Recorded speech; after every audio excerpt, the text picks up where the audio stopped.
എന്റെ ഒരു അനുഭവത്തിൽ ഞാൻ നിങ്ങളോട് പറയട്ടെ, പരിശുദ്ധാത്മാഭിഷേകം അനേകരിലേക്ക് കടന്നു വരാത്തതിന്റെ കാരണം എന്തെന്നറിയാമോ? അവർ ഇത് വിശ്വസിക്കുന്നില്ല. ലൂക്കാ സുവിശേഷത്തിൽ നമ്മൾ വായിക്കാം, ഈശോ പ്രാർത്ഥിക്കാൻ പഠിപ്പിക്കുകയാണ്. ലൂക്കാ 11-ാം അധ്യായത്തിലാണ്. ഈശോ ഒരിടത്ത് പ്രാർത്ഥിച്ചുകൊണ്ടിരിക്കുകയായിരുന്നു. പ്രാർത്ഥിച്ചുകൊണ്ടിരിക്കുന്ന സമയത്ത് അപ്പസ്തോലന്മാർ യേശുവിന്റെ അടുത്ത് വന്നു.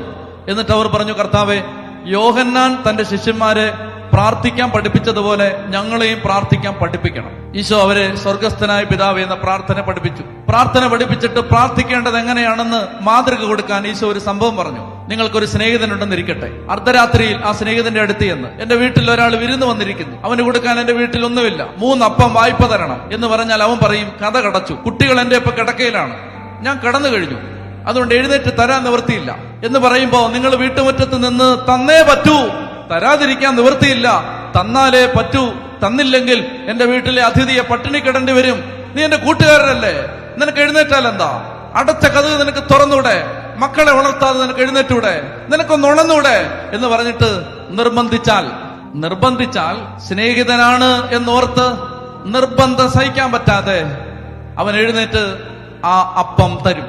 വിശദീകരിക്കാൻ സമയമില്ല. ഇത് പറഞ്ഞിട്ട് ഈശോ പറയുകയാണ്, ഞാൻ നിങ്ങളോട് പറയുകയാണ്, ചോദിക്കുവിൻ നിങ്ങൾക്ക് കിട്ടും, അന്വേഷിക്കുവിൻ നിങ്ങൾ കണ്ടെത്തും, മുട്ടുവിൻ നിങ്ങൾക്ക് തുറന്നു കിട്ടും.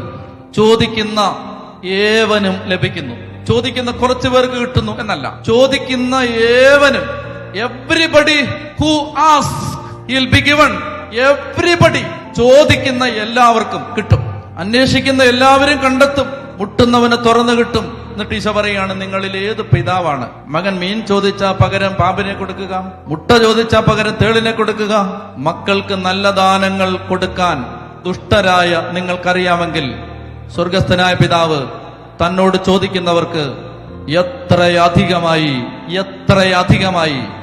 ആരെ തരും? പരിശുദ്ധാത്മാവിനെ തരും. എത്രയധികമായി.